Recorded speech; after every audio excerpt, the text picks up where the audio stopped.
कि red warrant जारी होगा इनका, जब रेड वारंट जारी हो जाएगा पुलिस जाएगी इनको वहां से गिरफ्तार करके लाएगी। तो ये लोग जो गए, इन लोगों को पूरी लिस्टें फराम की गई, इन लोगों को पूरे नक्शे फराम किए गए, इन लोगों को वहां पर ट्रेन किया गया कि आपने लोगों को वहां लेके जाना है। ये वो लोग हैं जिन्होंने भारी रकम देके पैसे लेकर और पाकिस्तान के खिलाफ ये बकवासें की हैं।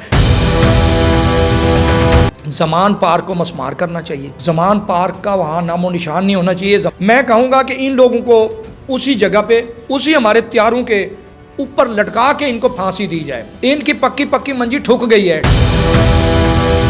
अस्सलाम वालेकुम, मैं मोहम्मद अकमल और आप देख रहे हैं साउथ पंजाब डिजिटल। एक बड़ी खबर, एक बड़ा इंतज़ार जो था वो आज ख़त्म हो गया। 9 मई के हवाले से सज़ाएं सुनाई जा रही थी। कुछ ऐसे लोग थे जो कि इस मामलात में मुलविस थे कि 9 मई तो हो गया, 9 मई तो गुजर गया, लेकिन उन लोगों ने सोशल मीडिया पर एक ऐसा बयानिया बनाया, एक ऐसा नैरेटिव बनाया कि जो दूसरे पाकिस्तानी थे, जो पाकिस्तान से मोहब्बत करने वाले थे, इन लोगों की ये कोशिश थी कि डिजिटल दहशतगर्दी के ज़रिए उन लोगों को अपने मुल्क पाकिस्तान के ख़िलाफ़, उन लोगों को अपने मुल्क पाकिस्तान के रियासती इदारों के ख़िलाफ़ ला के खड़ा कर दिया जाए। तो ये सारी जो इन्फॉर्मेशन थी, आपने कहाँ पर पहुँचना है, कैसे पहुँचना है, ये इन डिजिटल दहशतगर्दों के ज़रिए पास की जा रही थी, उन लोगों तक पहुँचाई जा रही थी जिन्हें आज इस्लामाबाद में इंसदाद दहशतगर्दी अदालत की जानिब से 2 बार उम्र कैद की सज़ा सुनाई जाती है। ये सज़ा किन किन मुल्ज़मान को सुनाई गई है और मज़ीद इस हवाले से आने वाले दिनों में क्या बड़ी खबरें आने वाली है, किन किन लोगों को मज़ीद सज़ाएँ होने वाली हैं, इस पर बात करने के लिए हमारे साथ मौजूद है सीनियर सियासतदान है, सीनियर तज्ज़ियाकार है उमर फ़ारूक भट्टी साहब। अस्सलाम वालेकुम सर। जी वालेकुम अस्सलाम। सर कैसे हैं आप, खैरियत से हैं? जी शुक्र। सर बताइएगा कि हमने लास्ट टाइम बात की थी कि ये जितने भी लोग हैं इन सबको कैफ़रे किरदार तक पहुंचाया जाएगा, इन्हें इबरत का निशान बनाया जाएगा। आज ये जिन लोगों को सजाई हुई है, जिसमें मोहित पीरज़ादा है, साबिर शाकिर है, आदिल राज है, ये सारे वो लोग हैं जो भगोड़े हैं। इसके अलावा दूसरे जो मुल्ज़मान हैं, इन्हें जो सज़ाएँ दी गई हैं, आप इन्हें किस तरह देखते हैं? पहले हम आपकी राय लेंगे, उसके बाद आगे बढ़ेंगे कि अब इन लोगों को पाकिस्तान कैसे लाया जाएगा, पाकिस्तान लाने के बाद इन्हें सज़ाएँ किस तरह सुनाई जाएंगी और इनके साथ क्या किया जाएगा, और दूसरी तरफ कि फिर आगे इमरान खान के हवाले से बात करेंगे जो इसका बेसिकली जो मास्टरमाइंड थे सारे के, उनके हवाले से क्या होगा। सबसे पहले मुझे बताइएगा आप इन सज़ाओं को कैसे देखते हैं? क्या ये सज़ाएँ बिल्कुल ठीक हुई है, कम हुई है, ज़्यादा हुई है? जी बिस्मिल्लाहिर्रहमानिर्रहीम।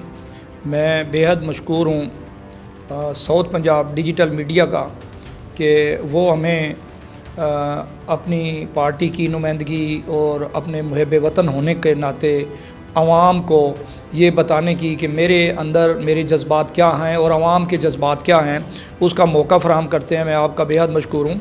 चोर को ना मारो, चोर की माँ को मारो। चोर की माँ, चोरी की तरकीब जब वो चोरी करने लगता है, घर से शुरू होता है, तो उसको उसकी माँ बचाती है बाप से। चोर को नहीं, मैं हमेशा कहता हूँ चोर की माँ को मारो। तो चोर की माँ को मारा गया।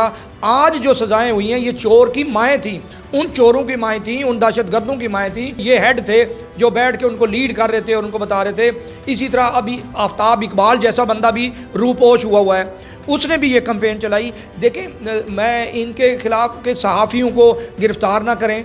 देखिए, कोई मुकद्दस गए नहीं है मुल्क के आगे। अरब मुल्कों में, ईरान में आप देखें, जहाँ जुर्म होता है उसी जगह पे उस बंदे को फांसी लगाई जाती है। मैं कहूँगा कि इन लोगों को उसी जगह पे, उसी हमारे त्यारों के ऊपर लटका के इनको फांसी दी जाए, इनको, ताकि इबरत का निशान बने, किसी और को जुर्रत ना हो। भट्टी साहब आप क्या देखते हैं कि ये जो लोग थे जिन्हें आज सज़ाएँ सुनाई गई है, ये जो डिजिटल दहशतगर्द हैं, 9 मई में इनका कितना किरदार है?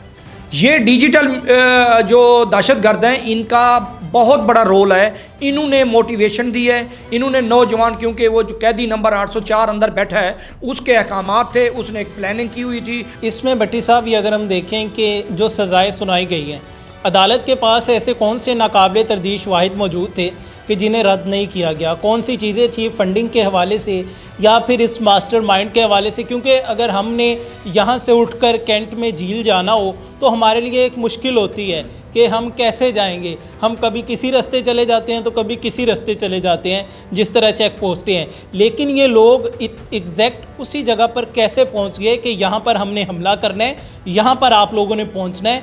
आखिर ये फ़ौरन तो नहीं हो गया, ऐलान हुआ कि आप कोर कमांडर हाउस पहुँचे तो सारे कोर कमांडर हाउस पहुँच गए? क्या ये लोकेशंस प्रोवाइड की जा रही थी? इसके पीछे कितनी प्लानिंग थी? क्या ये चीज़ें भी सामने आई? ये लोग जो गए, इन लोगों को पूरी लिस्टें फराहम की गई। इन लोगों के जो हेड थे, जिसमें यास्मीन राशिद हो गई, महमूद रशीद हो गया, उसमें इजाज़ चौधरी हो गया, ये लोग जो थे इन्होंने रास्ते दिखाए। मियाँ वाली के अंदर वो न्याजी हो गया। इसी तरह ये इन लोगों को पूरे नक्शे फराहम किए गए। इन लोगों को वहाँ पर ट्रेन किया गया कि आपने लोगों को वहाँ लेके जाना है। और फिर इन्होंने ये जो इनको सज़ा हुई है, ये मीडिया का नाजायज़ फ़ायदा उठाते हुए इन लोगों की रसाई थी कि हमारे इदारों के साथ, हमारे इदारों में ये जाते थे, वहाँ पर प्रेस कॉन्फ्रेंस होती थी, ये वहाँ के रास्ते भी देखते थे, वहाँ पे डिस्कस भी करते थे और इनको हर चीज़ का पता था। गवर्नमेंट थी ना उनकी उस टाइम पे, और उनकी अपनी गवर्नमेंट थी। गवर्नमेंट के अंदर जो है उनको ये सारी चीज़ें प्रोवाइड की गई, उनके सहूलतकार करवा रहे थे। तो वो जब सज़ा उनको दी गई है, इनको भी सज़ा हुई है, इनको इबरत का निशान बनाया जाए। और मैं आने वाले वक्तों की भी आपको बता दूं, जो लोग रहते हैं उनको इबरत का निशान ना बनाया गया तो फिर ऐसे इस दुनिया में और पाकिस्तान के लिए ये अच्छा नहीं होगा। उनको भी इबरत का निशान बनाना चाहिए। एक बंदा बैठ के एक इदारे के ख़िलाफ़ बकवास करे, इदारे के नौजवान, हमारे नौजवान सरहदों के ऊपर, हमारे नौजवान मशरक़ मगरब की सरहद के ऊपर खून के नजराने पेश कर रहे हैं और उनके ख़िलाफ़ अगर अंदर बैठ के भी बकवास करें, बाहर बैठ के भी बकवास करें और मुल्क से बाहर भी ये फंडिंग होती है, इनको फंडिंग की गई है। आदर राजा को, जहाँ से भगोड़े को, जो पाकिस्तान का भगोड़ा वहाँ गया, मुईद पीरज़ादा भगोड़ा और साबिर शाकिर भगोड़ा, आफ्ताब इकबाल भगोड़ा, ये वो लोग हैं जिन्होंने भारी रकम दे के पैसे लेकर और पाकिस्तान के ख़िलाफ़ ये बकवासें की हैं। इनको इबरतनाक सज़ा देनी चाहिए। अच्छा, इसमें भट्टी साहब सज़ाएँ तो सुना दी गई, लेकिन ये ऐसा तो नहीं कि दिल के बहलावे को ये ख्याल अच्छा है गालिब कि हमने देख लिया, सज़ाएँ सुना दी गई, लेकिन वो सारे लोग तो बाहर बैठे हुए हैं। अब क्या इंटरपोल के ज़रिए, रेड नोटिस के ज़रिए कार्रवाई की जा रही है? क्योंकि हमने कुछ टाइम पहले देखा था कि मोहसिन नकवी साहब जो हैं उन्होंने विज़िट भी किए थे, मुलाकातें भी की थी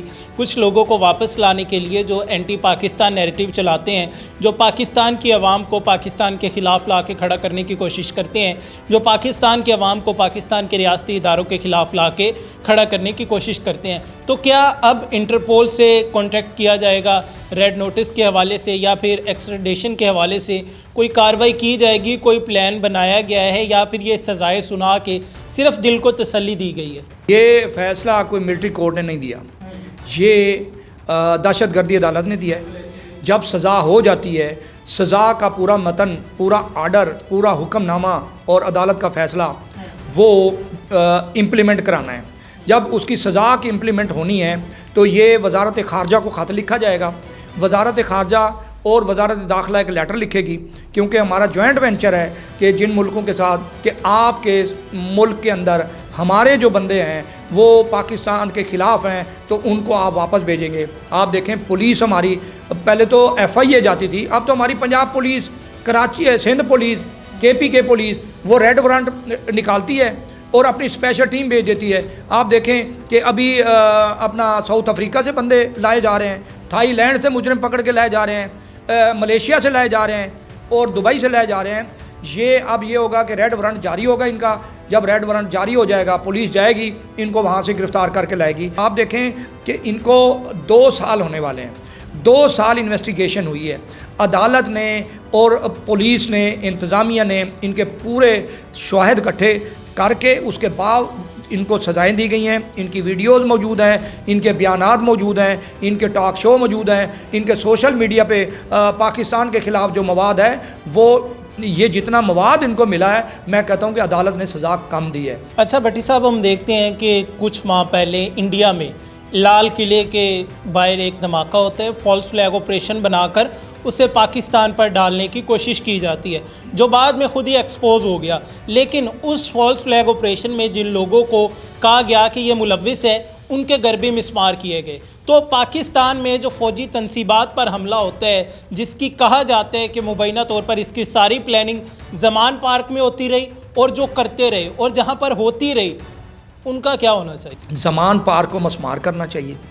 ज़मान पार्क का वहाँ नामो निशान नहीं होना चाहिए। वहाँ पर इस पार्क को, अगर ज़मान पार्क को ख़त्म ना किया गया, वहाँ पर उनको दोबारा बैठने की जगह दी गई, वहाँ पर प्लानिंग करने की जगह दी गई और उस जगह पे उनको इजाज़त दी गई कि आपका ये घर है, आप आएँ जाएँ, आपको कोई नहीं रोकता, तो ये सरासर ज़्यादती होगी। फिर इन सज़ाओं का कोई फ़ायदा नहीं है। और ये भारत के एजेंट हैं, भारत के अटोटांग नहीं है, ये भारत के एजेंट हैं। इनको बाहर से ये इमदाद मिलती है, भारत से इमदाद मिलती है। ये जो 3-4 लोगों 5 को सज़ा हुई है, ये पेड लोग हैं। ये बैठ के इन्होंने ये सोचा ही नहीं होगा कि हम पाकिस्तान से बाहर हैं तो हमें ये सज़ा मिलेगी या हमें गिरफ़्तार किया जाएगा। इनकी पक्की पक्की मंजी ठुक गई है, ठुकेगी क्या, ठुक गई है। अब ये मज़ीद मैं ये दरख्वास्त करूँगा कि मज़ीद जो है इनको सख्त से सख्त सज़ा दी जाए। पाकिस्तान की बका चाहते हैं आप, पाकिस्तान की अंदरूनी जंग जो है वो ये लोग लड़ रहे हैं। तो मैं कहता हूँ आखिरी सज़ा जो होनी है ना, वो आपको पूरी दुनिया को पता चलेगा कि वो इबरत का निशान ऐसा होगा कि वो एक ही बंदे को लटकाया जाएगा और उसको लटकाना भी चाहिए, क्योंकि मास्टरमाइंड वही है ना। मास्टरमाइंड जब पकड़ा जाता है तो फिर नीचे वालों को सज़ाएं कम भी हो जाएं तो कोई फ़र्क नहीं पड़ता, उसको इबरत का निशान बनाना चाहिए। जब वो निशान बनेगा, अभी मेरा ख्याल है कि हमारी हुकूमत या हमारे इदारे या हमारी अदालतें ये सोच रही होंगी कि जनाब उनको हम लटकाएंगे तो कोई अवाम का रिएक्शन आएगा। आपने देख नहीं लिया कि अभी उनका वज़ीर आला पंजाब में आया, कोई एक ओहदेदार, एक बंदा उसके साथ गया हो। पीटीआई का मुस्तकबिल क्या देखते हैं? पीटीआई का मुस्तकबिल क्या होगा? देखिए, पीटीआई का मुस्तकबिल मेरे हिसाब से, मैं पॉलिटिकल वर्कर हूँ, कि इनको फौरी बैन किया जाए और इस पार्टी का नामो निशान ख़त्म किया जाए, क्योंकि ये तालिबान की सहूलतकार है। आप क्या देखते हैं कि फील्ड मार्शल सैयद आसिम मुनीर साहब और वज़ीर आज़म पाकिस्तान शहबाज शरीफ साहब ने 2025 में कैसा परफॉर्म किया? मैं कहता हूं कि 2025 अल्हम्दुलिल्लाह सुमा अल्हम्दुलिल्लाह पाकिस्तान के लिए एक बेहतरीन साल रहा है। पाकिस्तान की मईशत के लिए, पाकिस्तान की हुकूमत के लिए, पाकिस्तान की खारजा पॉलिसी के लिए, पाकिस्तान के डिफेंस के लिए। अब देखें कि अल्लाह के फजल करम से जिस तरह हमारे अफवाज पाकिस्तान और फील्ड मार्शल सैयद आसिम मुनीर ने जितनी जुर्रत और बहादुरी के साथ इंडिया को जवाब दिया, उसके बाद अफ़गानिस्तान को जवाब दिया। ये हमने एक जंग नहीं लड़ रहे थे, हमारे सर के ऊपर यानी कि एक कराची का समंदर बच गया था और बाकी तो चारों तरफ से, तीनों तरफ से हमें घेर लिया गया था। तो अल्लाह के फजल करम से हमारे फील्ड मार्शल ने ये जो इकदाम उठाए हैं, कामयाबी, अब आप पूरी दुनिया के साथ आपकी खारजा पॉलिसी बेहतरीन हो गई है, मईशत आपकी मजबूत हो गई है। आप देखें कि कोहाड़ के अंदर आपका ऑयल एंड गैस जो बिल्कुल बंद पड़ा था, इस हुकूमत ने आके निकाला है। आपका पेट्रोल भी निकला है, गैस भी निकला है, पेट्रोल तो सस्ता भी हो गया। अल्लाह ताला की मदद जब आती है, जैसे हमारे फील्ड मार्शल हाफिज़ हैं, हाफिज़ कुरान हैं, उनके अंदर रोशनी है। तो आप 1-2 किताबें पढ़ लें या आप पहली जमात से लेकर आपने एमए किया हुआ है तो आपको कोई चीज़ याद नहीं रहती। ये वहद है कुरान मजीद, जो अल्लाह ज़हन में डालता है तो फिर ये ख़त्म नहीं हो सकता। तो हमारे आसिम मुनीर साहब एक हाफिज़ कुरान है, अल्लाह ने उनको इतनी हिम्मत और ताकत दी। उन्होंने खुद कहा है कि जब हमने जंग शुरू की, जब हमने इंडिया को जवाब दिया तो अल्लाह की तरफ से नुसरत आई, अल्लाह की तरफ से मदद आई और मदद आती को हमने देखा। तो ये होती है सच्चा पक्का मुसलमान होने की निशानी। तो हमारे फील्ड मार्शल ने पूरी दुनिया में नाम पैदा किया है पाकिस्तान का। अब तो पाकिस्तान का वो ममालिक भी नाम लेते हैं जो पाकिस्तान को जानते नहीं थे। अब वो कहते हैं जी पाकिस्तान जो है वो एटमी मुल्क भी है और उनकी अफवाज पाकिस्तान बहादुर है और उनका जनरल जो है, उनका चीफ़ ऑफ आर्मी स्टाफ जो है, जो हमारा चीफ़ ऑफ डिफेंस है, वो बहुत बहादुर है, वो हमारे हीरो हैं, हमारे माथे का झूमर हैं। भट्टी साहब बहुत शुक्रिया। नाज़रीन, आज के प्रोग्राम में आपने ये जाना कि कानून सब के लिए बराबर है। चाहे कोई भी हो जो पाकिस्तान पर हमला करने की कोशिश करेगा या फिर पाकिस्तान के जो हसास मुकामात हैं उन पर हमला करने की कोशिश करेगा, फिर जो दुश्मन है चाहे दूसरे मुल्क बैठा हो या फिर पाकिस्तान में बैठा हो, उसे इबरत का निशान बनाया जाएगा। आप देख रहे हैं कि 9 मई के केसेस में किस तरह से रियासती इदारों पर, जिनाह हाउस पर हमला करने की कोशिश की गई, वहाँ पर जो तनसीबात थी उन्हें आग लगाई गई। अब तमाम तर जो लोग उसमें मुलव्विस थे उन्हें कैफ़रे किरदार तक पहुँचाया जा रहा है, उन्हें इबरत का निशान बनाया जा रहा है। इसी तरह जो इसके मास्टरमाइंड है और जहाँ पर ये तमाम तर प्लानिंग होती रही है, उन्हें भी कटहरे में लाया जाएगा और उनके कैफ़रे किरदार तक पहुँचाया जाएगा। अपने मेज़बान मोहम्मद अकमल को दीजिए इजाज़त। आप इस हवाले से क्या राय रखते हैं कमेंट सेक्शन में लाजमी बताइएगा। अपना बहुत सारा ख्याल रखिएगा। दोबारा मुलाकात होगी। अल्लाह निगहबान।